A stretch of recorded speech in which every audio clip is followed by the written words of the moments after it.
Hey everyone, welcome back to my channel. If you're new here, my name is Jamie, and here I like to share tips about simple living, organization, and productivity. When I was a little girl, I loved reading Aesop's fables. They were fun and interesting, but it wasn't until I got much older that I realized how applicable many of these lessons disguised as stories really are, even to adults. Perhaps one of the most well-known of Aesop's fables is the story of the tortoise and the hare. I think of this story often as an adult because I sometimes feel like I don't make progress as often or as quickly as I'd like. And I very often have to remind myself that slow and steady really does win the race. I recently read a version of this fable that really made me think. It started out like this. A hare was making fun of the tortoise one day for being so slow. "Do you ever get anywhere?" he asked with a mocking laugh. As I read this, I instantly felt like I have asked myself the same question in the past with decluttering. Do I ever get anywhere? Today, I want to share some tips that I have learned for what to do when you feel like you aren't ever getting anywhere with decluttering. Number 1, figure out your why. I don't think most of us like to do something hard without knowing the reason, and without that reason being a really good reason.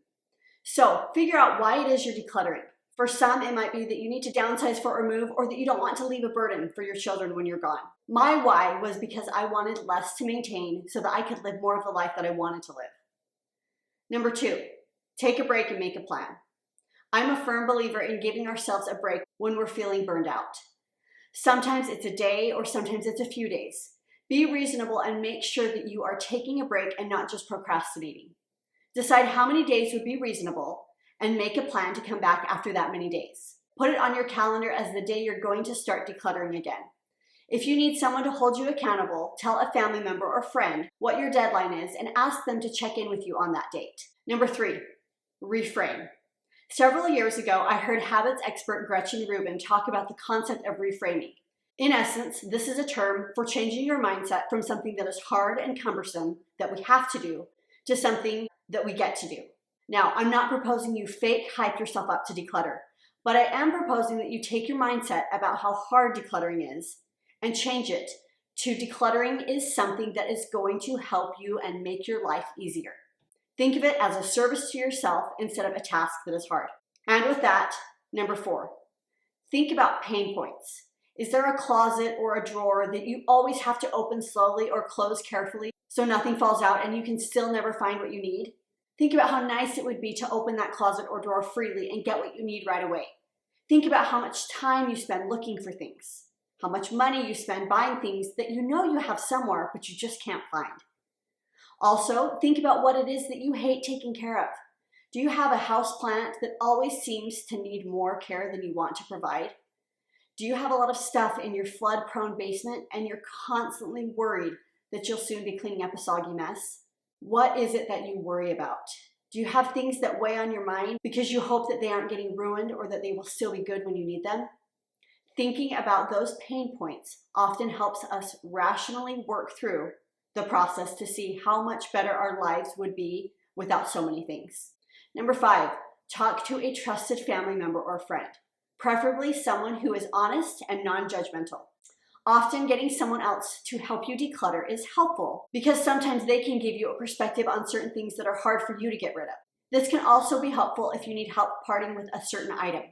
Sometimes it's just being able to send a simple text saying, "Tell me why I don't need 4 colanders," or "Help me part with my wedding dress." Sometimes having an outside perspective can help you part with something that you were struggling with.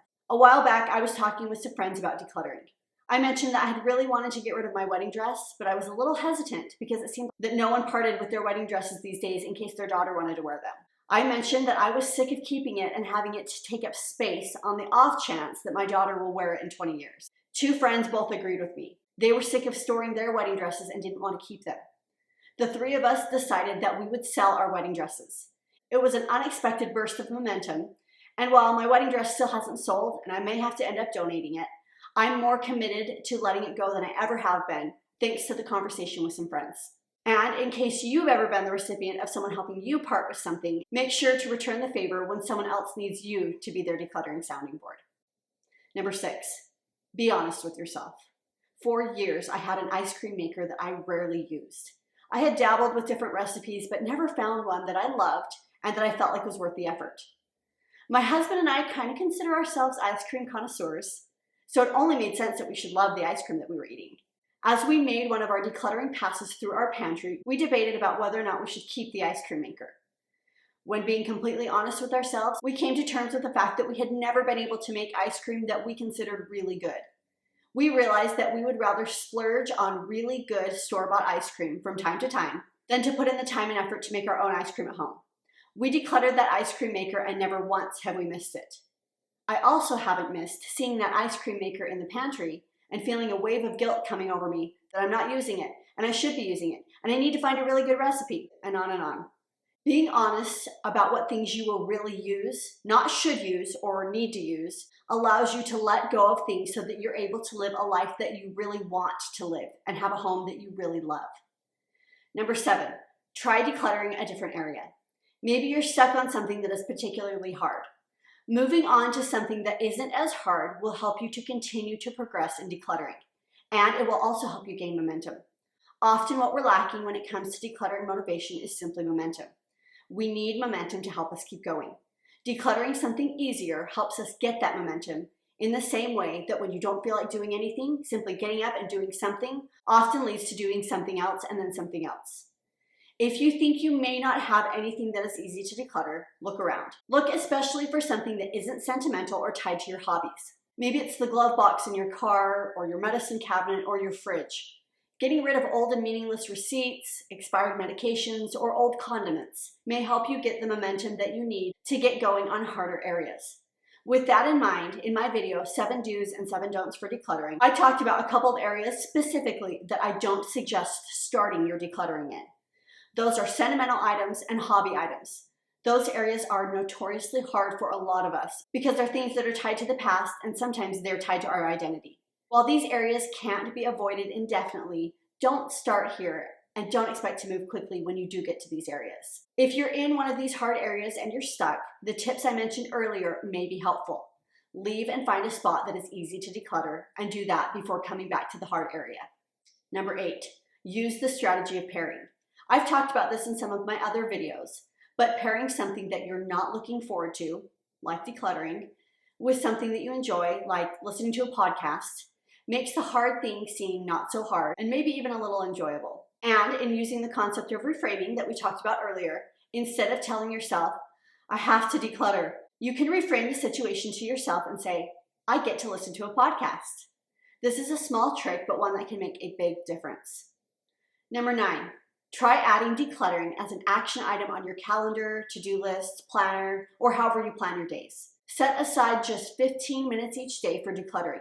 Set a timer and spend 15 minutes doing your best to work through decluttering. Worst case scenario, you spent 15 minutes eliminating things from your home in the name of making your life easier. Best case scenario, you spent 15 minutes and then you felt like you could keep going after your timer went off and you spent even longer. As with any habit, this quote by Ralph Waldo Emerson rings true. That which we persist in doing becomes easier to do. Not that the nature of the thing has changed, but that our power to do has increased. I would also add to declutter whenever you feel you will be most productive. For me, that would be first thing in the morning, but maybe it's a different time of day for you. Whenever you feel like you were generally most productive is a good time to aim to declutter. And as a side note, don't attempt to declutter when you're tired, distracted, or hungry. Number 10, find a way to make decluttering interesting. This could be to participate in a fun decluttering challenge. The minimalists have a decluttering challenge that involves getting rid of 1 item on the first day of the month, 2 items on the second day of the month, 3 items on the third day of the month, and so forth through to the end of the month. In theory, at the end of the month, you'd have decluttered nearly 500 items. The idea is that you gain momentum as you go. You could do this with a friend or by yourself. Maybe this doesn't sound interesting to you, but find a way to turn decluttering into something that you do find interesting and that will help you progress.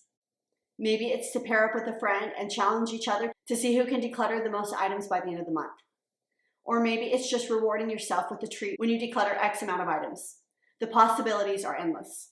I'd like to add here too, to be aware of anything that you may be trying to do with decluttering that's making it unnecessarily hard. For example, in my video, 7 Do's and 7 Don'ts for Decluttering, I talked about how sometimes we get held up on selling items when in reality, sometimes we should just donate them. I got a comment on that video that I loved. It said, once you decide to donate rather than sell, the process accelerates. I wholeheartedly agree with that comment. All of this to say, make sure that you're not getting in your own way with decluttering. Maybe that's trying to sell things that you really should just donate. Or maybe it's something else entirely that's making you feel stuck. I'd be curious to know what is one thing that has made you feel stuck while decluttering. Or what ways have you gotten past decluttering fatigue, and what tips would you give to someone else? Please like and subscribe if you haven't already. Thanks for watching, friends. Have a great day.